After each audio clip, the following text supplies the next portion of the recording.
BaT Nerds is your daily YouTube car game show where we predict the online auction results of the most interesting cars on Bring a Trailer, Cars and Bids, Haggerty Marketplace, and more. It's just like the Price is Right game show. Play along and see if you can beat the nerds.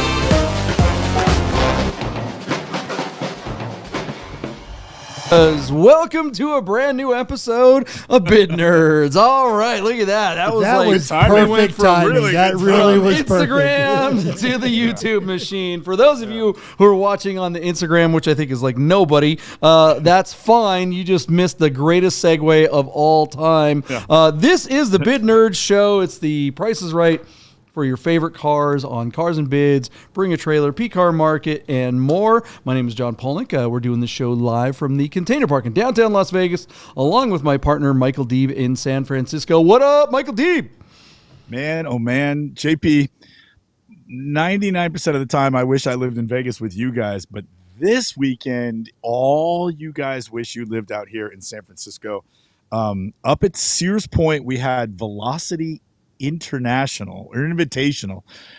Basically these rich dudes are trying to do like a vintage car racing thing to rival Goodwood. Now it's nowhere near that level yet, but I went up to Sears Point on Saturday and checked out some of the cars. There were 3 McLaren F1s lined up next to each other. There was a Ferrari 250 GTO. There was a McLaren F1 Longtail, the race car. There was 993. Yeah, Speedtail 99. No, but the old one. The old one. Okay, yeah, the original one. Then a brand new Speedtail, which are I think $3 or $4 million cars. There was a 993 GT1 with Marlboro livery, and then the third of that triumphant was the Mercedes-Benz CLK GTR. One of the cars. That like the one that flipped at Le Mans back in the day when I think Mark Webber was behind the wheel, but just some incredible cars. I mean, it was just unbelievable how many cars and how many incredible race cars were up there. GTAs and TZ1s and 3 or 4 Ferrari 250 short wheelbase Berlinettas. Mental, you would have lost your ish. You know what I mean? Go to YouTube. Oh, no, it was incredible. You're talking about a 250 GT, man. Yeah, a 250 GTO that belongs to Tom Price, running around on track. I mean, that's, what is that car worth today? $60 to $90 million. I mean, just unbelievable. I'm guessing there was probably $2 or $3 billion worth of cars at the track and in the parking lot and everywhere else. It was unreal.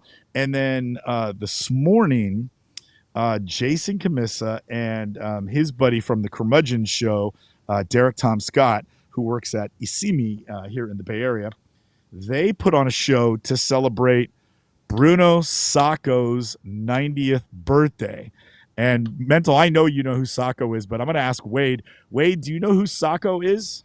I do not. Well, you know what, Michael Deeb, maybe you should introduce the other people on the show before you just start asking them questions. Hey, look at this guy. What a host, man. It's like these yahoos. Yeah, well, anyways, Bruno Sacco is the guy that designed all the 80s and 90s era Mercedes. So to celebrate his 90th birthday, Camissa had a party where if you had a Sacco designed car, it was a Cars and Coffee for just those. They had about 100 cars. It was pretty cool.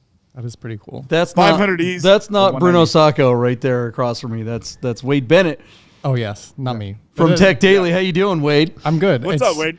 It's all good here. It's nice and warm and toasty in the studio now. I appreciate you. And look, I don't mean to one up Michael Deeb's incredible weekend, but JP, you were at the Wynn Concours d'Elegance, eating caviar, seeing Bugattis, all sorts of stuff.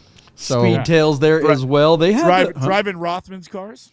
I got to drive the Dakar out on the golf course. That was pretty fun. Hanging out with Tyler Hoovey from Hoovey's Garage in the VIP lounge. The VIP lounge is pretty badass. They had a one of those, what do they call it, omelet bars? How excited is that? They had sushi, omelets, and pizza all in the same place. Yeah, I'm easily impressed. The height of luxury right there. Yeah, actually, they did a really good job this year. They really stepped it up, and we were happy to participate with it. There was a lot of friction between the Las Vegas Concours and Vegas Auto Fest in the early days because the people who originally put that show on were assholes. But then the Win got a hold of it, and they completely changed it, and it's so much better. And now everyone's playing nice. They advertise. They come and participate at our show. We participate at theirs. So yeah, no, this thing was just unbelievably great.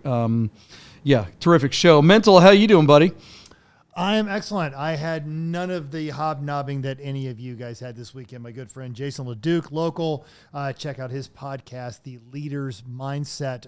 Here, he also does that, and I think he's done some stuff with you, JP. But it was his 50th birthday, so we, in celebration, a bunch of us had all retired from the Air Force about the same time. All went out to dinner, and then we went to drinks at the roof of the Circa.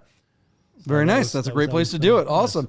Well, tonight we gotta move things along because we love the nerd herd out there. The nerd nation keeps growing. And a bunch of you are already hanging out in the chat. One of those nerds is on his way here, Sahan Faizi, en route to Las Vegas. So I've got to pick him up from the airport as soon as we're done with this show. I don't know if he's watching this. Are you on the plane right now, Sahan? Is that what you're doing? Sahan and I hook up this Saturday at what did I call it? Velocity. So we spent a couple hours together, walked around looking at all the cool cars. He was saying that really GTO was actually out there racing, which is awesome. Yeah, isn't that unbelievable? Props to you, GTO owner. Very, very nice. Well, let's see here. Let's give a shout out to Godden Classic, Godden Porsche of Las Vegas. Boy, they had an amazing display out there at the Vegas Concours at the Win. Mikey hooked me up with a little Porsche flag that I put on top of the Dakar, which kind of completed the look. That was awesome. They had a bunch of great classics out there as well. So that was a lot of fun, and Godden Classic is the place to go still if you are looking for a classic Porsche or to get parts for your Porsche or to have it serviced. They are the peeps to chat with. So give them a call. What's that, Michael Deep?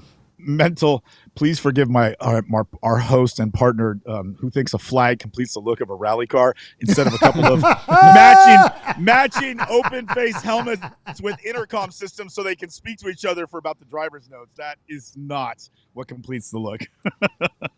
That's the driver, Jagoff, not the car. What are you talking about? Godden wasn't giving away helmets. They were giving away flags. If they were giving away helmets, then I would have taken one of those too. You made my point. Yeah, okay. Says, did that make any sense, Wade? I mean, that's he's that's trying like to saying roast that, you before we even start. It's just, man, swing and a miss. Whoosh. Okay, that's like I haven't seen an insult that bad since Chris Christie called Donald Trump Donald Duck at the last debate. That was pretty rough. That was exactly. That's some deep level insults right there, but thanks, I'll take it. I love the guy anyway. Moving on, let's get to some, speaking of insults, let's get to the terrible predictions that we made last week on cars. I don't know, we weren't that off. I think we were pretty close. I think one of us may have even gotten a Yahtzee, I think one of us may have gotten a Yahtzee last week, and I hate to admit it, but I think it's one of us, and it's not one of you and I. Yeah. God damn it! All right, let's get to the first prediction. We need new co-hosts. Yeah, I know, right? They make us look bad as usual. Mental, bring up the 1991 Mercedes-Benz 300 TE 3.4 AMG wagon. That's Sahan himself, who is on the plane to review. On the plane. So Sahan is on the plane. Snake's on the plane. Super cool car on Bring a Trailer. Really nice. Not sold in this country. The real story, besides being a wagon or an estate in Mercedes-Benz speak, they call those estates. Audi calls them Avants and BMW calls them Tourings, but Mercedes wagons are referred to as estates. The real story here is the reworked, I think 3.2 liter inline six that AMG bored out to 3.4 liter. I think we said it had about 276 horsepower, which is similar to a C36, but a little less torque at about 243. Really nice condition, not native to our shores, on a U.S. title and ready for your driveway. Beautiful colorway. Love the multi-piece. We had a big debate over the wheels, but we don't need to revisit that. We all guessed that this car would sell in the 40s. I started off at 47,000. JP went below me at 45,300. Wade took the over at 49,500. And then Mental took the bottom at 41,300. Without further ado, we were all off on this car. not running at no reserve, running on a reserve, and the market being soft, I really didn't think this car had a chance to go over 50 grand. We just really haven't seen it. But there's a lot of cars like this that have some wheels or some body kits that don't have the motor. And JP, you say this all the time. The motor drives the value of this era of the young timers. And this one has the motor. So we were all wrong. Our car sold for $62,124 on 28 beads. Wade, you being the high man, you were the closest, but I wouldn't, I wouldn't call you close. You were off by 20% or so. But yeah, there you go. What do you think? That's a really strong number. But the thing about these cars is they have a very specific type of person who wants them, and the specific type of person who wants them seems to be paying a pretty penny for them. And I'll also say this, the hard work for this car is already done. It's already here. It's already titled. That probably would cost $5 to $10 grand at least just to get it here. So There's probably some money just in the fact that it's here. It's a nice example, nicer than one of the other imports we saw a couple of weeks ago. I don't know that it's like collector quality. I mean, 60 grand for a Mercedes wagon is still money. It's a lot of money, but maybe this is where that's at, and maybe one of us should start a AMG wagon import business. JP, are you in? Yeah, I guess so. I mean, I don't know. I don't get spending this kind of. I mean, that's a lot of money. That's a lot of money. Get a G55. I mean, you could get a damn G wagon and have way more room and look cooler. And But whoa! You're not going to look cooler. Yeah, I think you are. I think you are. I think you're not going to get much agreement on that one. I mean, I get, and you know what? Mental, I'll go with you. This is a cooler car, but you're definitely not going to look cooler in a wagon from 1991 than you are in a G-Wagon from, call it, any time. For $60,000, you can get a pretty damn nice G-Wagon. What do you think, Mental? I know that you think this is cool, but come on. Wouldn't you rather have a G-Wagon? G55? Yeah, come on. No, I would totally rather have this one. BS. Are you kidding? I'm a Mercedes nerd and I'm a wagon nerd. I'm wearing my Volvo wagon shirt tonight. I mean, so a G-Wagon, it has wagon in the name. What are you talking about? Is no one will mistake you for someone who is renting a G-Wagon to cruise up and down the strip if you have this car. Yeah, because they'll think you're renting this car to live in. It looks like an $8,000 car on Craigslist. It does to you because you don't know. Oh, right. Like, I don't know. Burn. Okay, Donald Duck. I mean, my point being is Wade, you're correct. You said there is a specific type of market out there that can afford this. I'm going to offer you that there's two. There's a specific type of market out there that can afford this, and then there's a specific type of market that can't afford that. I fall deep into the latter. I did not think this car would have gone for that much. It's a wicked cool car, though. This car would have got best in show at the show today. This would have, with the AMG motor. There were at least 6 or 7 wagons there, but this one had some motor, so this would have got a lot of attention today. All right, whoopity-doo. What do you guys think of the results on this beater wagon from Craigslist or OfferUp that someone put some fancy wheels on? I'm sorry, the $60,000 1991 estate wagon here. My mind is bottled. I can't wrap my head around this one. That one's going to be tough. Let us know what you guys think of the results in the comments below. And all right, now look, it's bad enough. Mental's like, you don't know what the wagon. Now we got to talk about this next one. I don't know, man. I'm ready to quit the show right about. I think we should wrap it up. Oh, that's the show for the tonight. No.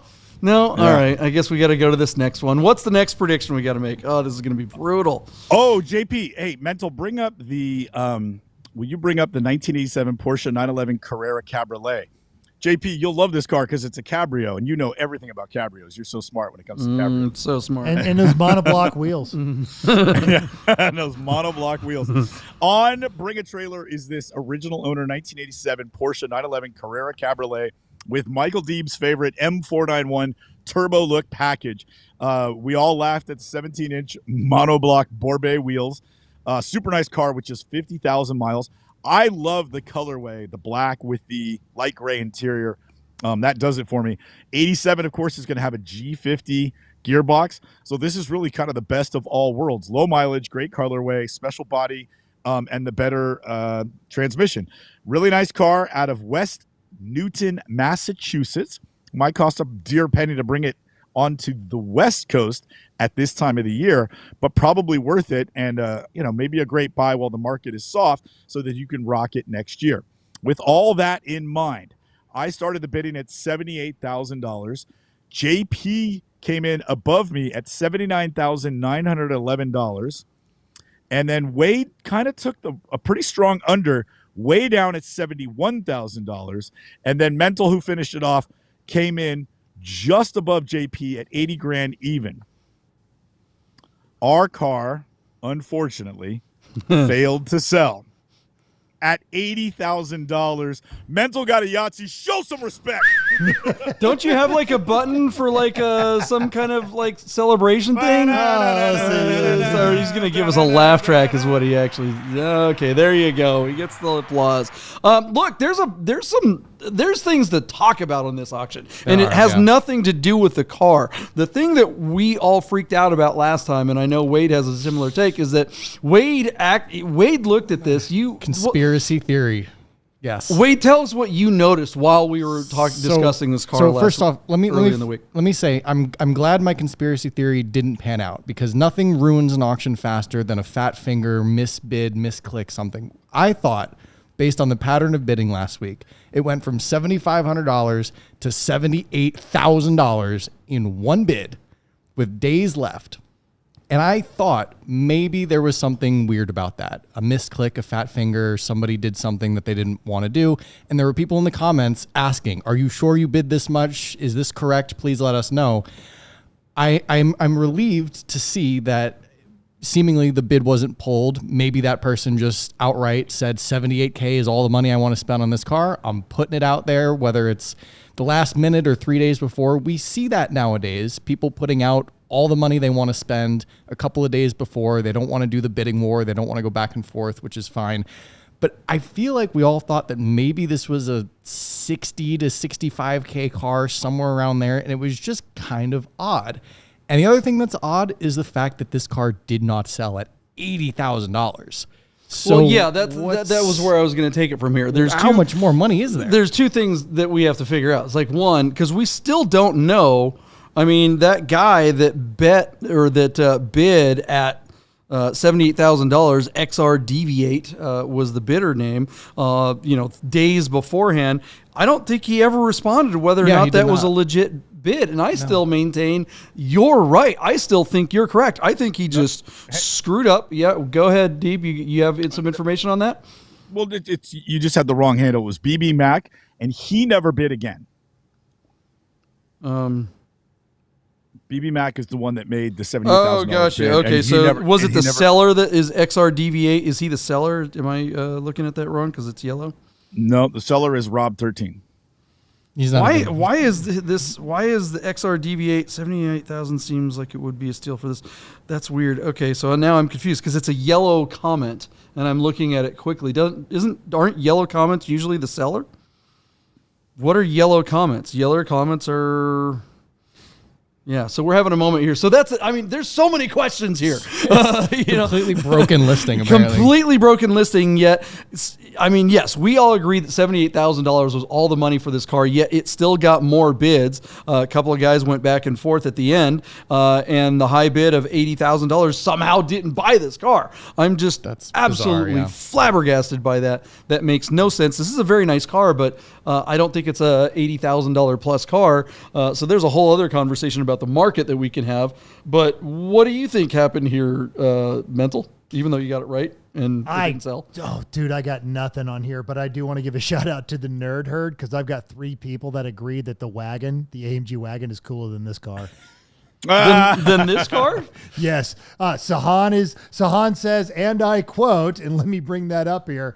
I think this wagon is cooler than the cab. I'm prepared to defend myself. Chris agrees with me. Chris Brunelli agrees with us. Yes. Anthony agrees with me. So everyone agrees. Wagons are cool. JP's wrong. Moving on. What do we got next, JP? Did I say the Cabrio? I said a G-Wagon would be cooler than I know, but I'm just wagon. saying they all agree that the wagon is cool.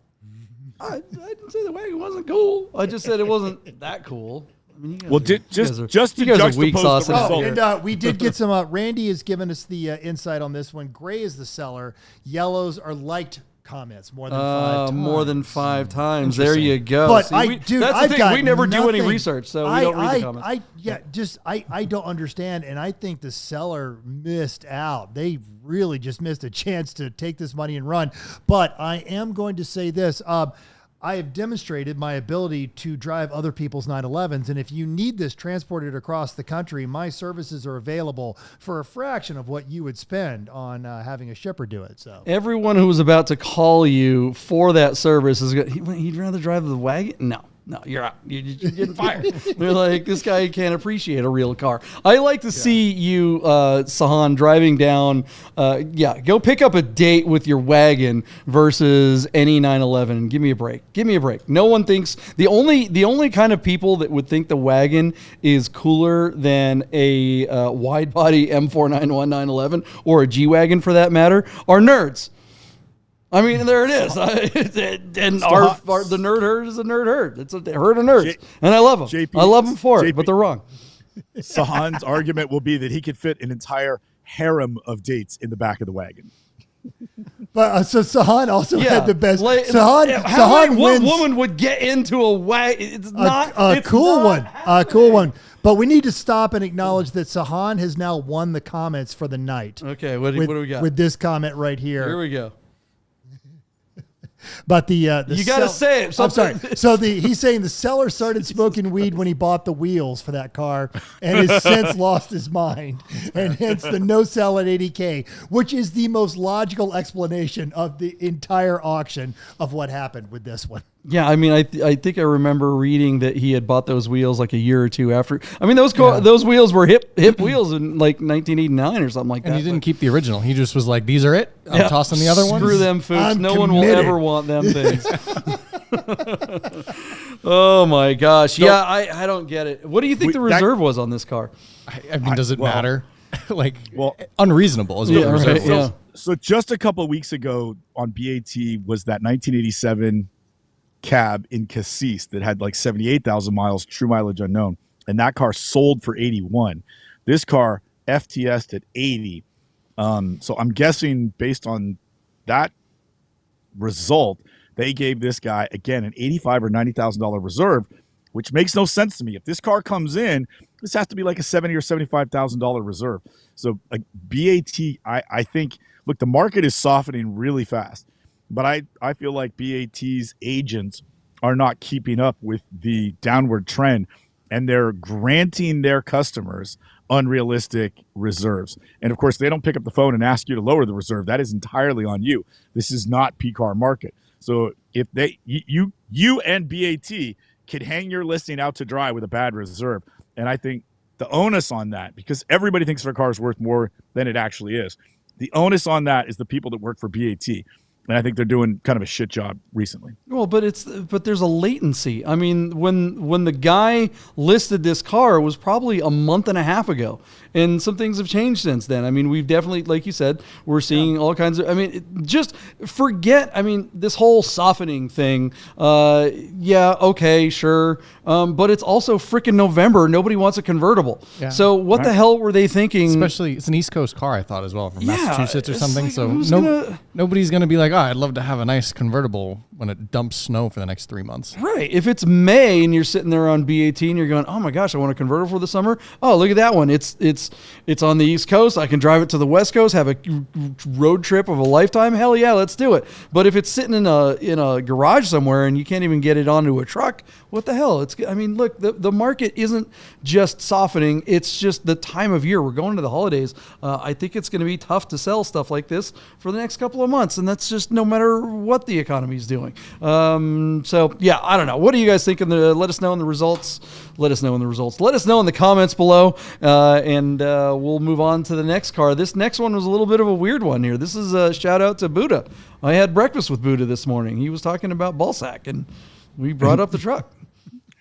So Buddha brought up for us this 1993 Dodge Ram Charger 4x4 that was on Carbine. Are you eating candy? No, I'm eating a cough drop so I can speak to you guys without coughing. Anyway, I'm done. He's like... So, no reserve, 5.9 liter Magnum V8 Car looks Tasty like it's in V8. really It's nice, a very tasty V8. We can tell. tasty V8 with 129,000 miles out of San Diego, California.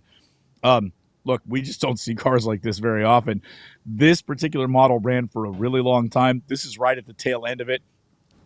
These don't get the love that the K5 and the early Broncos do, but nonetheless, Buddha liked this car, asked us to look at it, and then he predicted that it would sell for over MSRP, which was around $26,000, and it would actually hit 30 grand. I kicked the bidding off at $24,000. Keep that number in mind, folks. And then JP came in at $19,999. Wade was at $20,500, and Mental was at $19,750. So anyway, yada yada yada. There you go. That's it in a nutshell.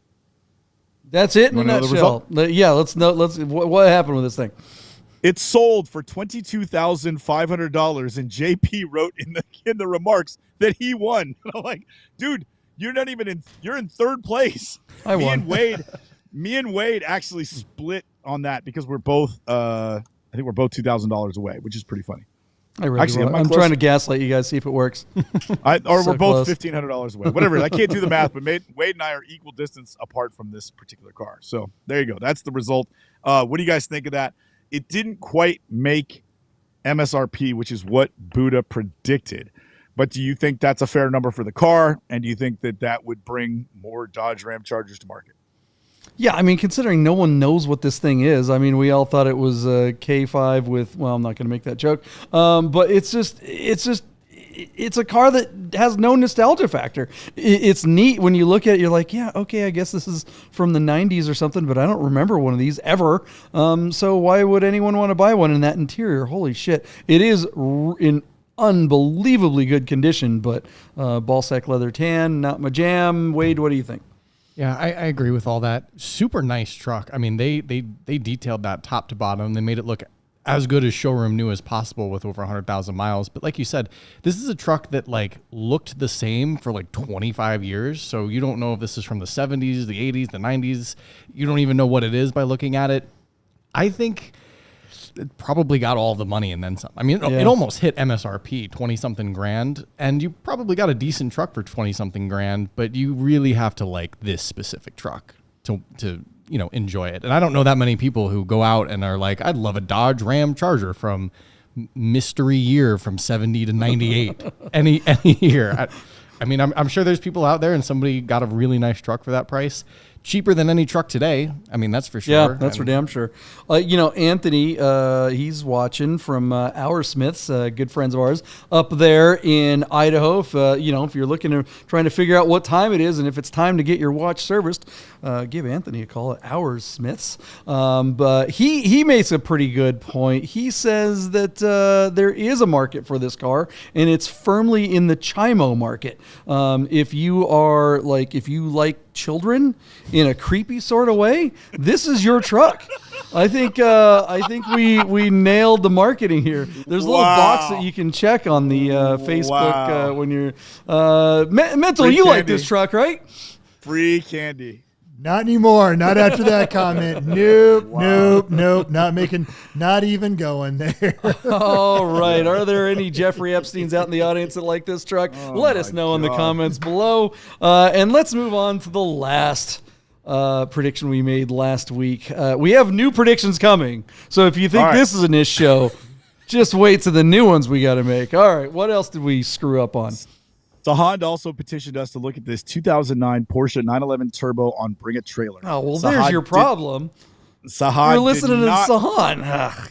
Did not realize that this car had an automatic transmission, which is really, really bad. This car is pretty basic spec. Automatic transmission, standard seats, standard brakes, Carrera wheels, doesn't even have the turbo wheels. But it's white, it's low mileage. However, it's in Tampa, Florida.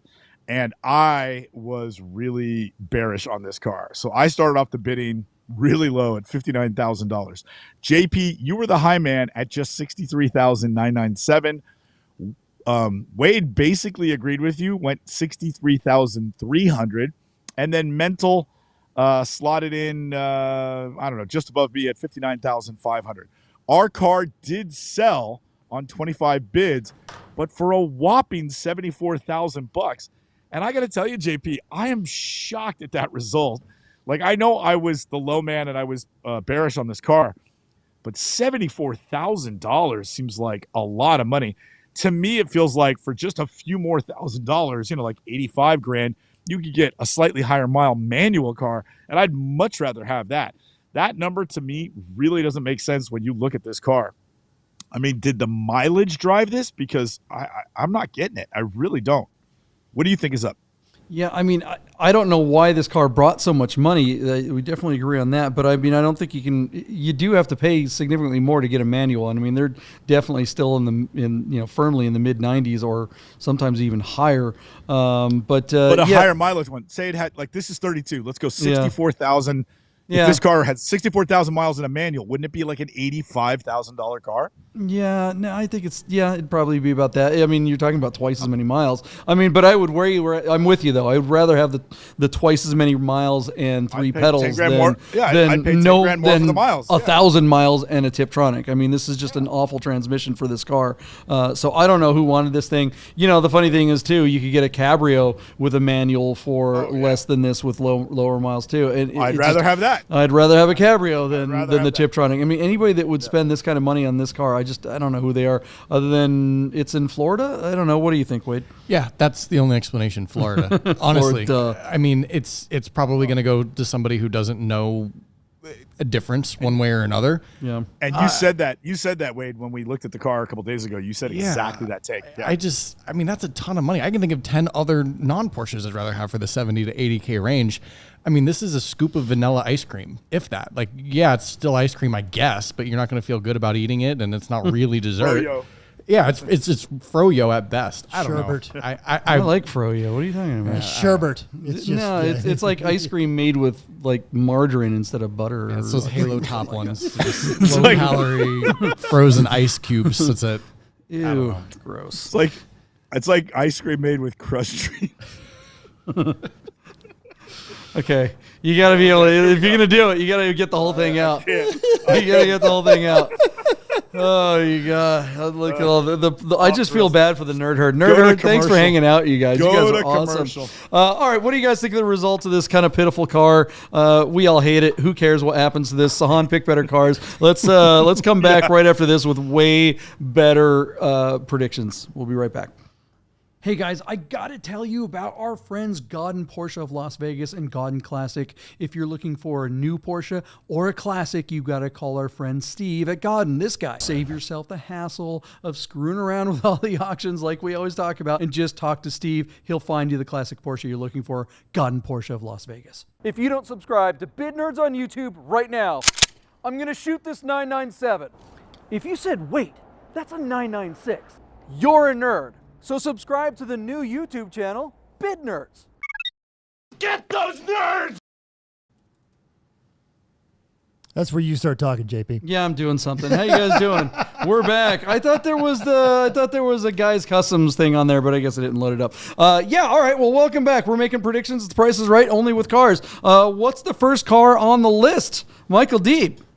All right. Our good buddy, Chris Carbine, is selling a car on Cars and Bids at this moment, and it is a 2022 Porsche 911 GT3 with just 2,100 miles and a 6-speed manual. This car has steel brakes, but it does have the carbon fiber buckets and looks to be in spectacular condition in white with the silver wheels, and then he's got like a yellow tachometer and yellow seatbelts. Just an unbelievable driving car that one of his clients has brought to him to sell, and so he is, the custodian of bringing this car from New Orleans onto Cars and Bids. And man, he put it on the site, and within a couple of hours, the bidding was well into the 6 figures. So this car has jumped right up to close to market value, where it remains, but it sells in just a couple days from now. So this car is coming up for its great finish. These cars have been selling for over sticker since they were released. And here we have a really nice one with good spec, great colorway, and very fair miles. I think this car is going to do really well. Clean Carfax, one owner. What else can I tell you? Great car. JP, I'll let you take a stab at this one. I don't know. Wade should buy one of these. What do you think of this car, Wade? I think this is, if I could put all of my money together, I would have gotten this one. Yeah, I love the spec. I love this kind of car as well. It's still out of my price range, and it's still uber expensive and very, very popular, but a great car. And probably if I could combine everything in my net worth and dump all the cars that I have, this is what I would get. Michael Deeb, is this white or is this chalk? I'm just kind of curious. It's white. It's white. Okay. I love the chalk on those. That's why I'm just curious. But yeah, this is a great car. One of those days, maybe in about 10 years when they depreciate. Mental, would you sell your house for this thing? Oh, yes, and probably still not be able to afford it after I sold this house. And just a shameless pimp to our buddy Chris Carbine. If Chris is representing this car, this is probably one of the best ones you can get out there. This is just amazing. Chris has a client who's become like a really good friend, and so these two guys buy and sell cars together. They travel to Europe together, and this is that guy's car. So the one he was sending us all the pictures from. Oh yeah, yeah. You probably can't buy a better GT3. Yeah, super nice guy. I don't want to say any names on the air because it's Chris's client, but they have a really strong relationship, and Chris has become really good friends with our buddy Zach, and so this was an easy layup for him to put it on Cars and Bids. He got 6 bids right out of the gate, but now they've got just a day or two to go, and this car is coming up on its close. So should we jump into the numbers, or you want to talk more about? Yeah, let's. What do we think it's going to sell for? So our car is sitting at $216,000 on 6 bids, and it closes. It's so weird the way Cars and Bids is, because Cars and Bids says it closes in a day from now, because on the East Coast it's already Monday, but it actually closes 2 days from now, which is Tuesday for us. So I think this car is going to do really, really well. Cars and Bids has been getting a much stronger caliber of car. They've been selling sports and exotic cars. They've also been getting a lot of really cool older vintage, like slightly older sports cars, which they previously wouldn't run. So I'd love Zach to chime in on that, because they have kind of a pre-80s don't go to our site kind of thing. But I still think this car is going to do really well. So I'm going to give it $233,000 where I think it will sell. Yeah, it's tough because the big question right now is there a big softening? This seems like the kind of car that if there genuinely is, this seems like the kind of car that would be susceptible to one, because this was the hot thing of the moment, and then the RS came out, and these cars are definitely getting easier to get. There was a second there where this was, you couldn't touch one of these for less than $300,000, and now we're talking about a 250 is kind of like the high mark for this generation car, and that just wasn't that long ago. Your number was what, 239? 233. Oh, 233. Yeah, if it had ceramics and maybe 1,000 less miles, it'd be closer to that 250 mark. But I think 2,000 miles and steel brakes, I think this becomes a car that a lot of people will try to reach for, because it's going to be slightly more affordable than maybe the next one. Yeah, I mean the barrier to entry on this one is definitely lower, so I like that. I'm gonna go. I'm just gonna go 239.92. You're over me. Wow. Yeah, doing it. What do you think, Wade? Yeah, I think with carbon ceramics, it probably would be the car. It's going to cost $10,000 or $15,000 difference, but it's still a really nice car, and I don't know that they're that available, around. And I actually disagree with you, JP. I think this is a car that's not as susceptible to the downtrends. I mean, weather-wise, it's not a convertible. It's not old. It's not unreliable. It's a new, modern, quasi-daily driver. So if you've been waiting, if you've been wanting, I don't think a little snow or ice is going to make a difference. You're going to get this car, and they'll probably pay $241,000 for it. And I think, wow, okay. I think somebody's been waiting for this. Okay, really. All right. Yeah, to be clear, I don't know if I was saying that it is going to be susceptible. I think this is going to be it's one of those that, yeah, it's like a canary in the coal mine kind of thing. The result of this car, I think, will be very telling. What do you think, Mental? I've always got to be the weird one here. I think the steel brakes actually make it more valuable to a certain type of buyer. These are actually better on track. The carbon ceramics will stop the car faster. We know that, but they will not hold up to track abuse. Like Chef would destroy a set of carbon ceramics, but these, This is exactly how I would spec one out. I am just going to go straight out the gate and say it's going to go for $241,993. I definitely agree with you, Mental, in the sense that the brakes are brakes that I think are more sought after, but I don't know if value is the right word. Right? Yeah, you're right. Right. Yeah, Yeah. it's yeah. Okay, you're correct. Part of the appeal of them too is that they're way less expensive because you can just replace them. Depends on what you do with them. Yeah. I mean, at the end of the day, if this is a car that they're actually going to track, then it's great. But for like a daily, I would prefer carbon ceramics on my daily, which is what I got. But on my GTS, I tracked it 2 times and I still replaced the brakes, and it was kind of a lot. I don't know. I go back and forth on it. Is but there it any depends. situation where you would pay more for the steel brakes? Pay more for them? Probably not. The answer is no, right? I mean, that's the point, is that you can make an argument as to which one you'd prefer, and that's purely subjective. But from a value point of view, no one's paying more for the steels. Do you think it hurts it significantly, though? I've seen it both ways. I mean, in this kind of car, do you think it hurts it for the cost of what ceramics would be? I think it does. It does? I think it does, yeah. People, because especially Porsche people, because they're all about those little weird things like that. Oh, it's got ceramic brakes, and that's better because it's more expensive. I just had breakfast with the Porsche Club today, and tell me those guys there wouldn't be like, oh, yeah, we can pay more for ceramics. So, yeah, all right. What do we? What's the nerd herd say? What kind of numbers are we getting? Oh, I have a question for the 3 of you guys. After you've given all your bids, do any of you think that this car would bring more money than your bid if it were on the other platform? No.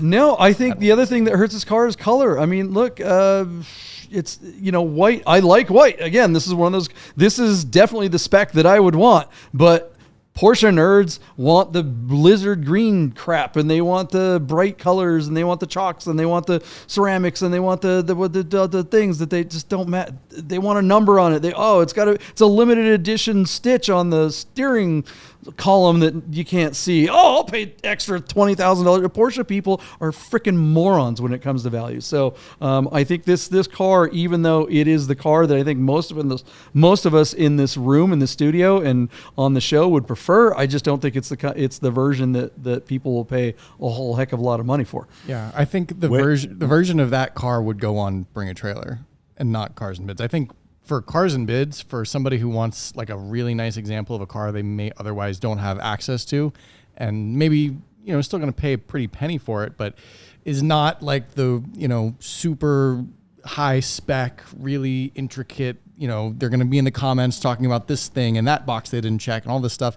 That I think is still Bring a Trailer. Cars and Bids I think has a platform of people who just want cars that they can drive and they enjoy. And sure, it's not the craziest spec in the world, but it's still a great car. And I think that audience is going to recognize that. Randy Bloom thinks this thing's going to come in at $269. We've got them from $230 all the way up to $270. Wow, 270. Yeah, Anthony's at 235, so he's there right there with us. Jim Bagley says 236, 750. Chris Brunelli is going in, What about Carbine? Did Carbine guess? I think Carbine's going to step out, right? I mean, this is his car. But Carbine did point out that this is a very rare 6-speed manual. Is it that rare? In the GT3s, most of them are PDKs. How many of the GT3s you guys know are running around Las Vegas? That is not true. That's not true. Fair enough. 75% of them are ordered in manual, and a quarter of them are PDK, unless you're in Vegas. Vegas is the one market where that ratio is completely inverted. So Mental, if you're driving around looking in the inside of a GT3 to see if it's got 3 pedals or not, here in Las Vegas, you are correct in your local observation. That is only my sample size. But if you leave this city, you find the opposite of it. That's a fun. I mean, basically everyone that has one of these here basically drives around like this. This is them on. They're a DJ on the strip somewhere or whatever.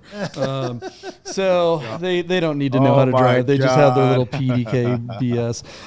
It's the most expensive car in the Porsche store, so I get that one. And they just don't want 3 pedals because it's a millennial. They don't even know how to. That's a driver. That's an anti-theft device is what they think that third pedal is for Pretty sure that's just how they should list it on the sheet from Porsche. We are all wishing Chris good luck on this auction, and it is a beautiful car, and I'm sure it will do quite well. And it'll be really interesting to talk about the results of this one on the next show. All right, Michael Deeb, let's move on to the next car. What do we got? All right, the next car is on P-Car Market. This is a 1995 Porsche 993 Carrera Speedster that was converted. And I am going to call an audible and say, JP, why don't you introduce this car? Because I actually think this car was still being worked on when you and Jaeger were friends, right? When you met Jaeger, was this car already complete, or was he still building it? No, it was done. I met Jaeger when he was driving this car. He had it shipped up to Seattle for the inaugural 993 Fest. Who's the guy that put that on that we had on the show? Nathan Mers from the PCA. Yeah, he did that event, and that's how I met Jaeger. And honestly, that's probably why I know all of you, because Jaeger was instrumental in introducing me to a lot of people here, and was one of the reasons why we ultimately. What's that? Yeah, like Solomon and the Porsche, just tons and tons of people. He knew so many people when we moved here. It was great. I know this car. I've not ridden in it, but I know the car. I've become friends with Jaeger, and we've been on events, and I think I've even met his wife a couple times. But JP, you know this car intimately, so super fun to see that this car, his car that he built, has come onto the market. It is a replica of only one or two that were ever built at the factory. One was Bootsy's car, and I know that because of Jaeger telling me 100 times. But I know you know this car intimately, and you also know Speedsters really well. So I'm going to defer to you and ask you to introduce this car, because whatever you tell our audience right now is going to be better than anything that's written in the comments on P-Car Market. So JP, tell us to the great lengths that Jaeger went to build a car that Porsche ultimately never made for public consumption. Yeah, I mean, you're absolutely right. They only made one, and sadly, it was a Tiptronic, and it was, I believe, it was a Aberdeen green, for Bootsy. But he was up there in age, so I guess it made sense to give him a two-pedal one. It's Jerry Seinfeld, not to be confused with Jerry Springer. For some reason, I said Jerry Springer earlier. So Jerry Seinfeld wanted one, so he ordered a brand new 993 and sent it back to Germany, where in their special wishes program they built him one. So what's that? So that's two. Yeah, but it didn't roll. But Jerry's didn't roll off the factory, showroom as a Speedster first. Right. It was a conversion. It's not baked into the VIN. Right. Exactly. Right. So this one started out as a 1995 993 cab, just like my old Polar Silver one. This car, I believe, was Polar Silver in its original state. When Jaeger and his wife found the car, the original owner had already done the windshield doors and clamshell conversion. Wow. So that's the heavy lifting. And back then, that windshield, those items, the factory items, that clamshell, the windshield, and the doors, have always been very difficult to come by. And now they're unobtainium. Like, you cannot find anyone that will sell that windshield. Like, when I had my cab, I wanted to do this conversion. And even at the time, and that was like 7 years ago or something like that, you could find a set every now and then. You could find the windshield and maybe the clam for like $50,000 on eBay if you're lucky to find a set somewhere, but now they're all gone, and there are no aftermarket reproductions. Unfortunately, there's some kind of licensing thing. No one can make that windshield. So anyways, it is very difficult to pull, because you have to cut your old windshield out to put the frame in and reinforce it. The doors from a normal Cabrio will not work with the Speedster, so you have to change the doors out, because normally they would have a wing window, so you have to have smaller glass in there, and the little cranks for the windows to go up and down. What's that? I want to lob another one. Leave it there, Mental. Leave it right there. Go back to that picture, Mental, please. You were just saying the other day that those air vents in the back of the car lead to nothing. You were just talking about this car the other day, which is really funny that it came up like just a week later. But just the other day, you were telling our audience that those on the 993, we always thought that they went to, cool radiators or something within the engine, and that they're actually just duds because you've reached into these very vents right there. They just go straight to the frame. Yeah. And I remember Jaeger telling me about that and not wanting me to put it in the film. There is a great film about this car on Defrostination, one of the earlier films, the Speedster film. So go check it out. Some of the most beautiful footage I've ever had the pleasure of shooting was of this car out in the hottest day of, it was 120 degrees that day out on Topak, on the Topak Oatman Pass on old Route 66. Mikey and I got up super early and way the hell out there. We went deep for this shoot, but the car is so beautiful, it warranted it. It's too bad the video isn't included in the sale of or not in the sale, but in the listing on this car, because I think we represented it really well. Petrolicious then a few years later copied us and made a similar one. But anyways, this car is just, by the way, there's a picture of me driving this car on the cover of Total 911. Nice. That year, Jaeger had to go literally climb Mount Everest.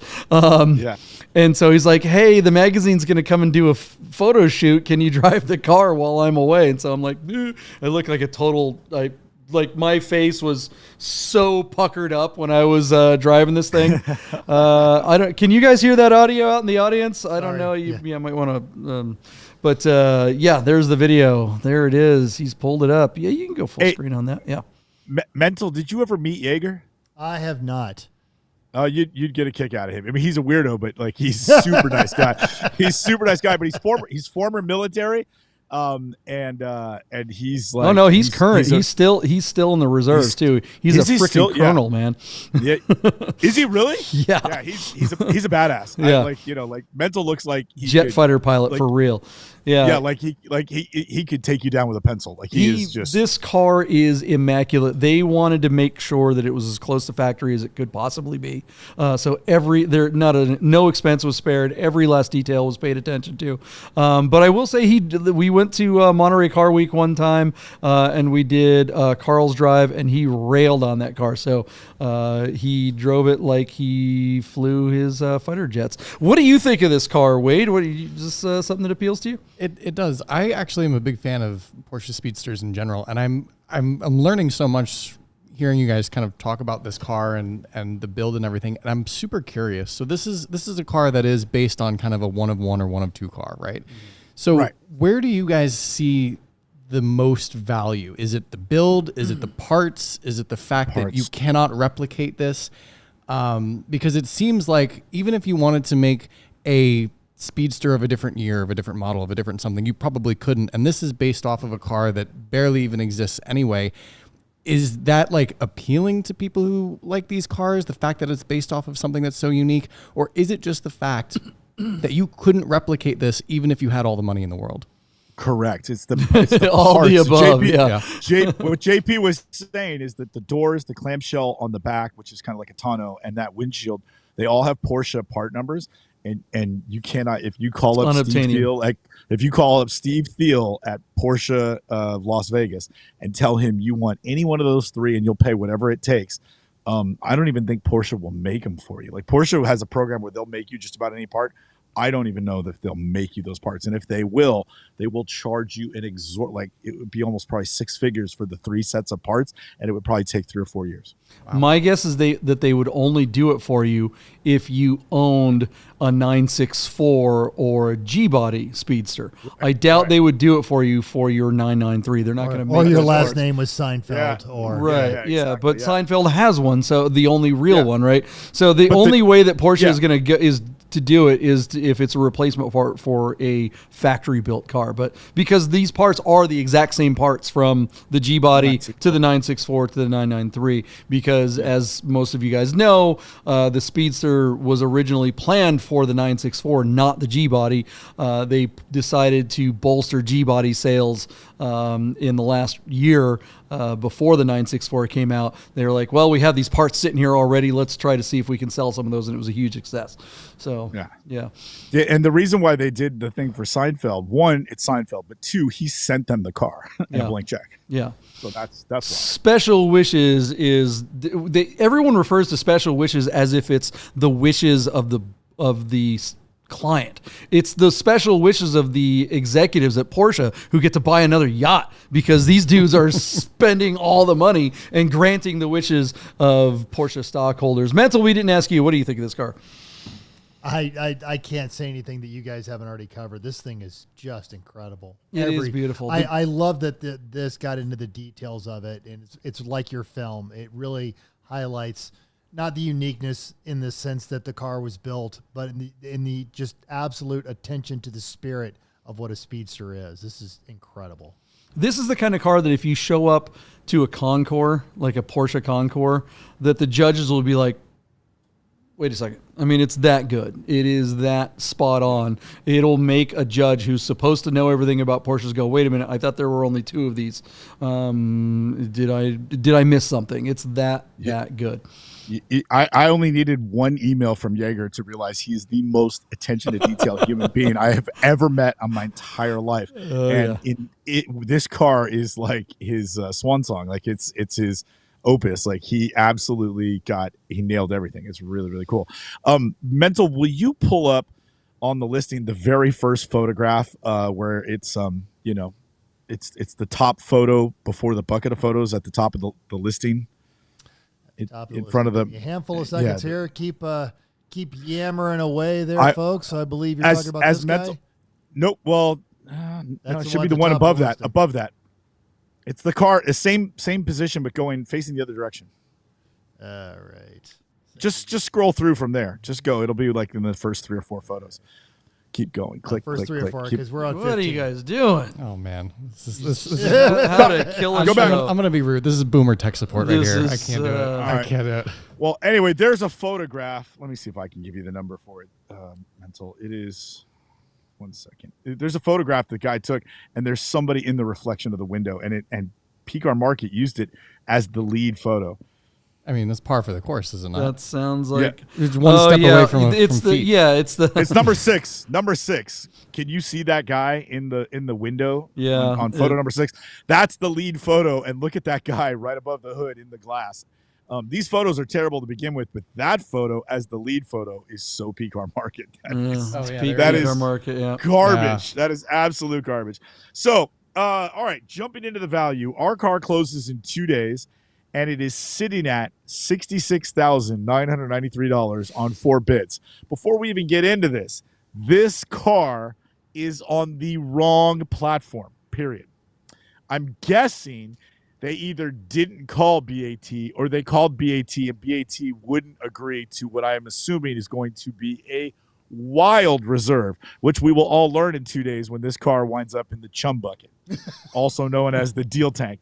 So as we go around, I want everybody to give me 2 numbers. What do they think the bidding will stop at? And what is the number they think it'll wind up in the chum bucket for?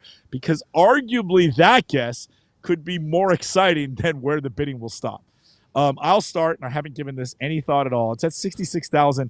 I think the bidding will stop for this car at about $130,000. And so I'm going to write 130K and then space. And I think this car is going to wind up in the chum bucket for $300,000. So, and what do you think it's actually worth?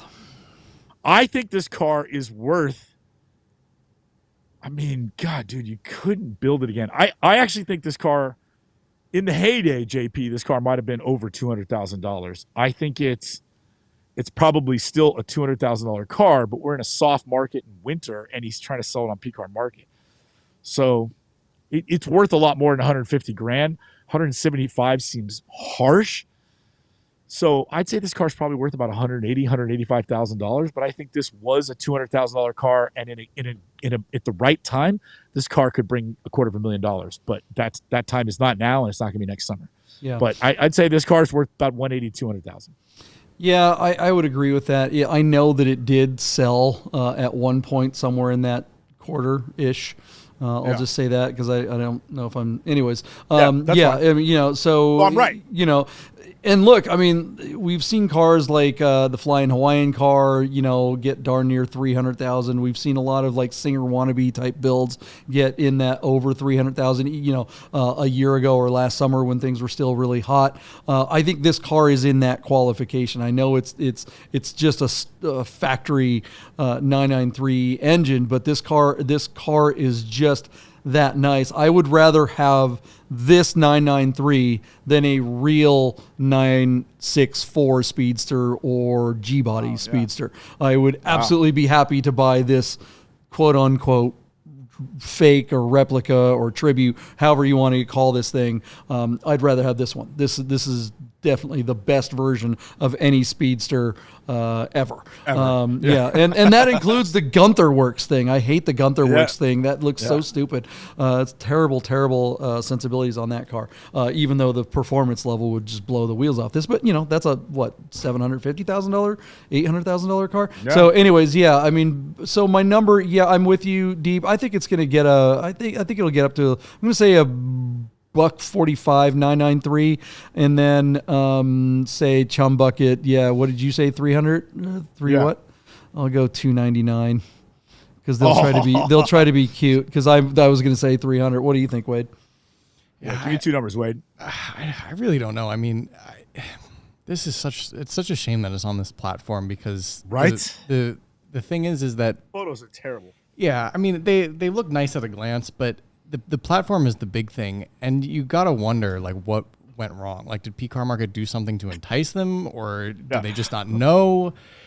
Because you're not gonna get the right person. Like, nobody's gonna even know what this is, or even care, or anything. So, I mean, it probably will get over $100,000 just based on like a couple passing interest. I think it probably stops at like 117,000. For what they want out of it, I mean, it doesn't matter because it's not going to be close to anything on Car Market that anybody's going to buy. It's not going to be close to anything on Earth. I know. I mean, the thing is though, they seem to be willing to sell it, so it's got to be reasonable enough. If they put 199,000 on it in the Chum Bucket, I don't think that's that unreasonable, especially given the market. Maybe it gets a look or two afterwards at 199. At 199, it should. It should get some calls. There's no point in putting it on Car Market for 300,000. I mean, you may as well not have listed it at all. And you probably shouldn't have listed on Car Market to begin with, but I'm sure there's more to the story there. I don't know. What do you think, Mental? Oh man, yeah, this is a wicked cool car, but the platform, even the nerd herd is like, why? Just why? You look through the comments, everyone's like, why here? This, I think every platform we go through, including Facebook Marketplace, would be a better market for this car. I'm gonna say I feel like the market is the platform is gonna kneecap it on this one. I say the bidding is going to stop at 125. And I think it's going to end up in the bucket for 197. Ooh, in the bucket for what you think the seller of this car would be willing to sell for under 200? No, but I think the guys over at P. Hey, come on, just put it in there. 195. Come on, let's make a deal here. Yeah, I could see them. I could see them trying to put that downward pressure on an offer, but I don't. Well, I mean, look, I know why it's on Car Market, and it's because if they do want to sell it, they probably want to sell it right freaking now. And if you're in the queue on Car Market. If you're in the queue on BaT, you may not have your car live till December at this point. Whereas you can call Car Market and say, you know what, I want it listed and it'll be up in a few days, literally. For better or worse, I'm no fan of Car Market, but look.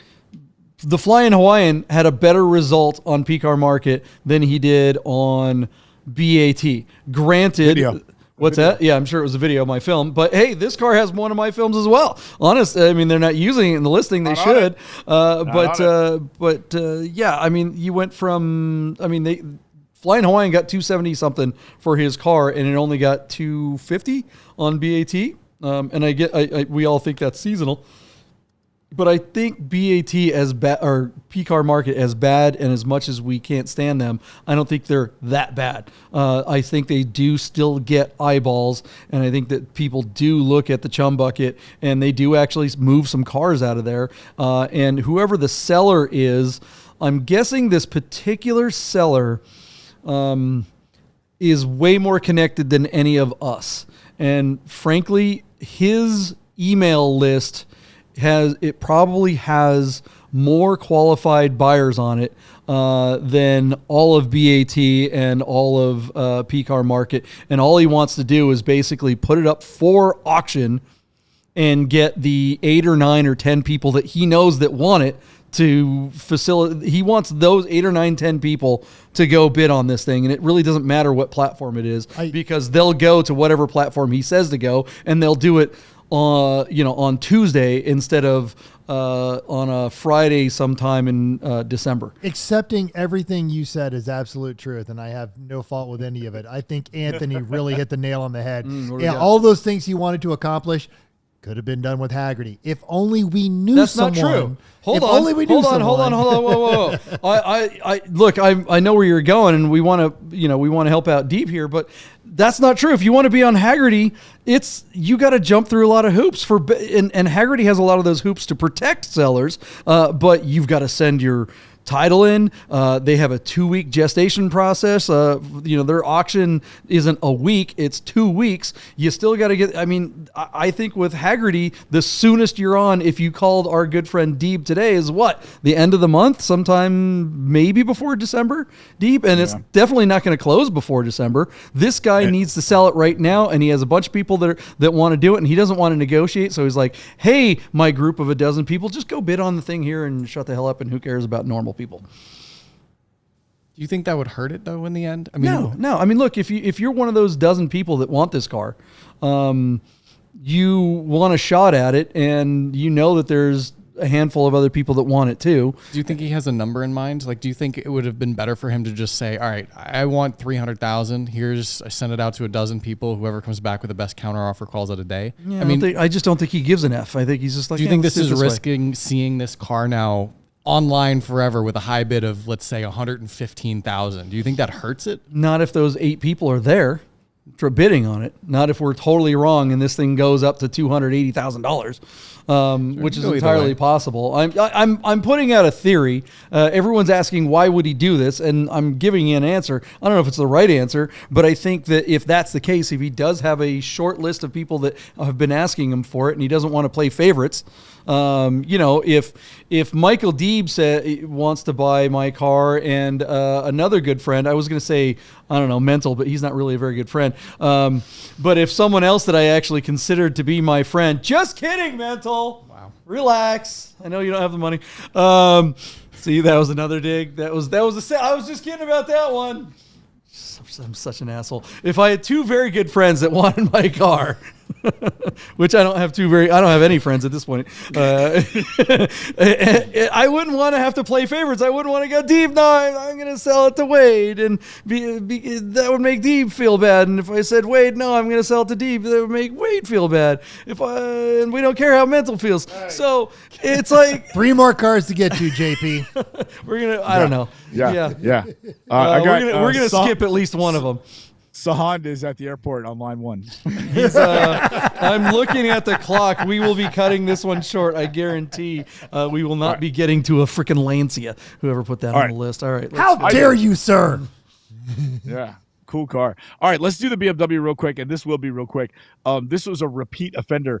Basically, guys, you might remember we covered this red 2007 BMW 335i sedan not that long ago. On October 12th, this car sold on Cars and Bids for $19,750. However, the guy couldn't get financing. He could not perform and buy the car. He couldn't follow through. You're giving So Wade now they can- PTSD right now. Hey, it happens. It happens. This guy. Wait. has For pivoted. the record, it wasn't Wade that couldn't get No. the financing. No, it wasn't Wade. It was everyone was trying his to buy buyer. Wade's car. Yes. Yes, absolutely. It's everybody buying a car right now. Please direct message Mental if you don't mind lending Wade $17,000 so he can buy this car. Chris Carbine's online too for Wade. All right, so this guy pivoted, took the same bucket of photos and probably same copy, sent it over to BAT, and much to the contest of what JP just said, this car closed on October 12th, which means when do we guess they realized that this guy wasn't going to get the financing? I bet that took over a week or two. So if you put this on, like, say, the 20th or the 24th and do the math till now, this car is already live on BAT and, in fact, closes in 2 days. So this car went through the process to get up live on BAT really quickly. And I think they should be commended for that because we do remember a time when you had to wait a month or longer to get, through that process. But this guy had all his assets ready, and BAT got him live right away. So, again, this is what I thought was a pretty cool car. 2007 BMW 335i. This has the sport package with the wheels, the sport seats, a manual transmission.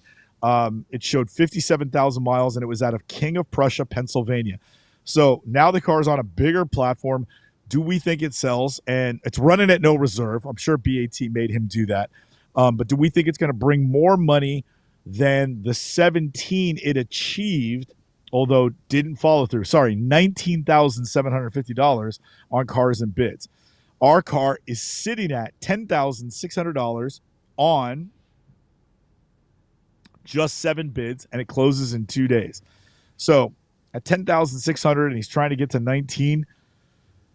I'm going to say he doesn't quite get there, but he sells and gets his money. So it was at $19,750 on 43 bids on October 12th. I'm going to say the car sells for $19,000 here. I'll go 18,335. What do you think, Wade? So first off, let me just say one thing. I think I know exactly the type of buyer who couldn't get financing for this car because I know who's going to buy this car. It's going to be a kid who wants to just mob it out. Right. I don't know that there's that many people on Bring a Trailer who would do that, and the market is set, so I don't think this car is going to hit that number again. I think it probably stalls out at like $18,500, and he should just take that money and run because you're not going to do this again 3 times. Well, he has he's to if going it's no to 'cause reserve. it's Yeah. reserve, exactly. Well, Yeah, assuming somebody buys it this time. Assuming. Not to the level that it is affecting cabrios, but this is a rear-wheel drive stick shift car in a cold part of the country. I'm going to say it won't break 16.5. 16.5. All right. I mean, that's a good. These actually do pretty good in weather, surprisingly. Yeah, but what we're it's still. I mean, the reality of what it can do versus the perception of what it can do. Yeah. Yeah, I mean, it's not the kind of car that someone puts away in the garage for the winter, but yeah, I mean, it's definitely not something that.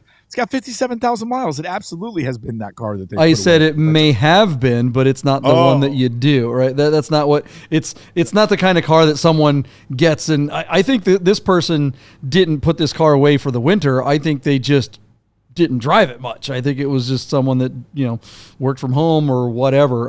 But I think the next person is going to drive it. This is going to be their daily driver. That's what Wade's getting at. And a nice daily driver if the plastic stuff doesn't break constantly. But whatever.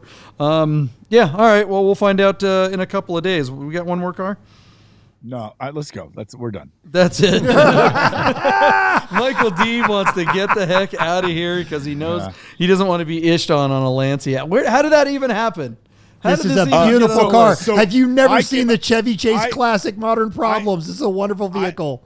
I came out to visit you, and I was staying with my buddies in Southern Highlands, so I ran down to I don't know, some grocery store to get some, I don't know, things for the fridge. Well, because I was going to be there for a couple days and I didn't want to eat all his food. So when I parked in the parking lot close to the M Resort, there was a guy parked right next to me in a silver Lancia Scorpion, and an old Filipino man named Eddie. And I said hi to him, and I said, really nice car. He says, oh, you like it? And he goes, I've got another one for sale. And I said, really? He goes, oh, yeah, I'm the Lancia guy in Las Vegas. He said he's got like 3 or 4 of them between him and his kid. So while I was out there visiting you and doing, Cars and Cafe or whatever we were up to that weekend, I went over and visited this guy and went to his house, and he sure as shit, he had a Alfa Romeo 164. He had an Alfetta GT in the same color as the one I have, and he had like 3 or 4 Lancias in the street in front of his house. So Eddie sent duct me, tape on the roof of this one? As I don't think Mental's so. going through the Oh, maybe it photos? is. Yeah. If you own a red Italian car, you have to have red duct tape in the trunk. But Eddie sent me this car, and he goes, "Look at this thing on BaT." And so I just thought it was really funny that he sent it to me as a submission. And so I was like, "Shit!" I'm like, All right, so how much? Eddie, What's it going to go for? Give me a number. all right. So our car is sitting at, I can't remember what it's sitting at. I think this car is going to bring. It's been upgraded to a 2-liter, and they redid the body and paint. So I think it's a nice car. I think this car is going to sell for $20,000. And what's it sitting at right now? I can't. I erased it because I thought we were going home. Oh, geez, yeah. Give me 2 seconds. I will tell you exactly what it's sitting at. Yeah. It is sitting at $10,000. It ends in 3 days. And it's on BaT? It is. Yep. Yeah, I mean, I actually have to admit, it is kind of a fun car. I mean, I don't want one because I don't. Mid-engine, rear-wheel drive with a 2-liter. Yeah. It's an Italian A MR2. 70s Italian car. Let's embrace the reality of this pain. I'm going to say it gets another $4,000. I'll go 14 grand. What do you think, Wade? A red over tan Pininfarina With all that design. duct tape? I mean, it's not as nice as gorilla- your that's Ferrari. gorilla Italian, tape. Italian stallion looking thing. I mean, that. come on. This Prototipo. doesn't look exactly. A prototype with a full tank of gas. That's another $800 on your.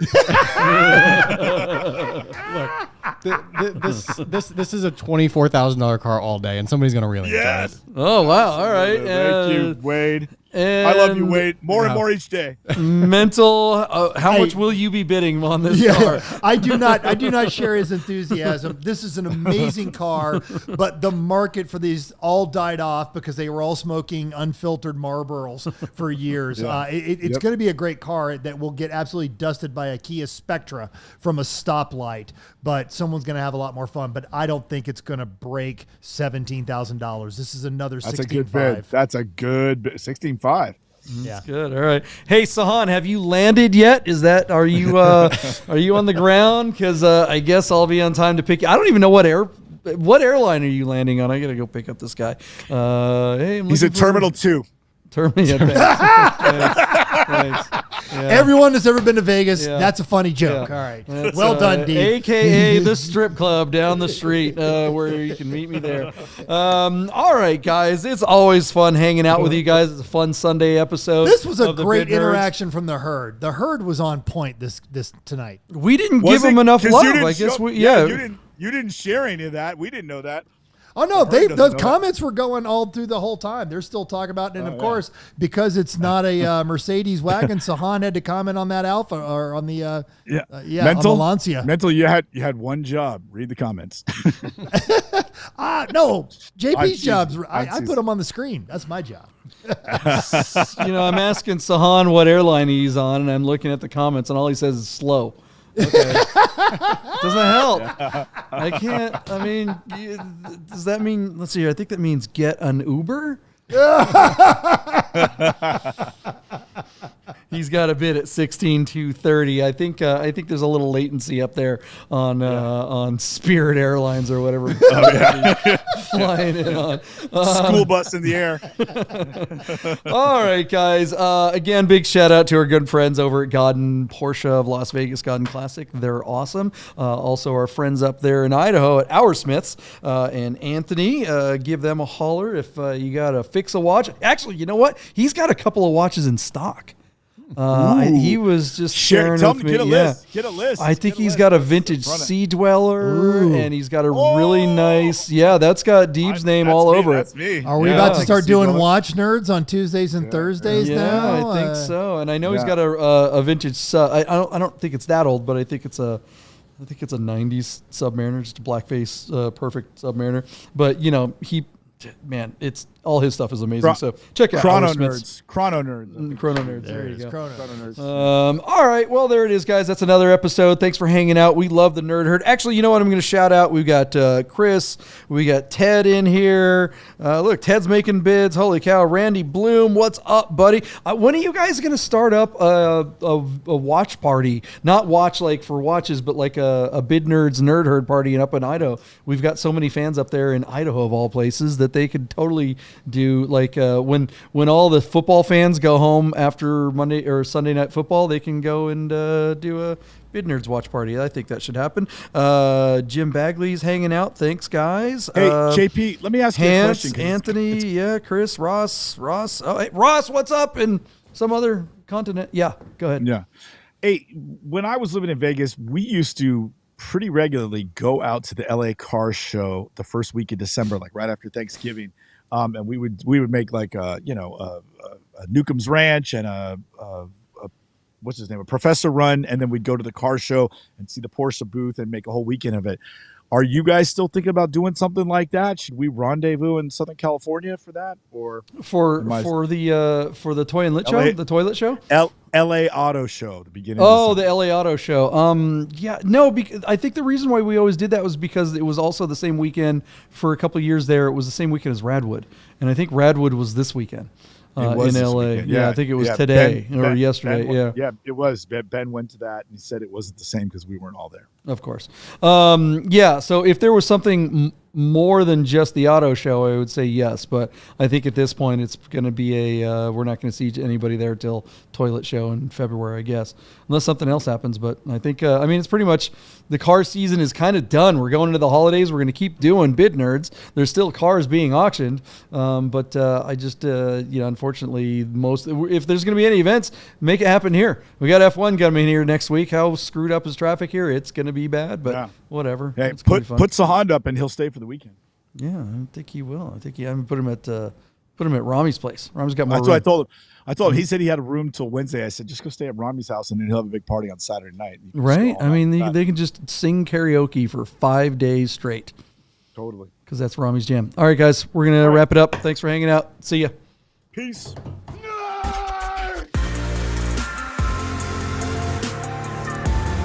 Get those words!